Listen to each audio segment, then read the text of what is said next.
нема жодного українського композитора, який би не звернувся до творчості Тараса Григоровича Шевченка. І от зараз ми будемо слухати пісню Мирослави Куртавіч, також на вірш Тараса Шевченка. Вітер з гаєм розмовляє.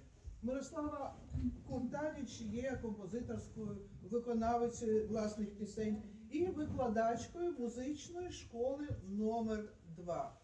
Коли вона зустрічається з публікою, завжди діти радіють, тому що в неї дуже багато вокальних творів, які дітям зрозумілі і дуже зручно співати.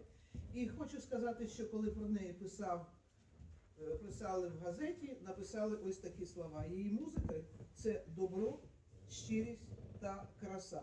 А ми запрошуємо на сцену вокальний ансамбль старших класів, концертмейстер Надія Грабовська, викладач Наталія Новосад.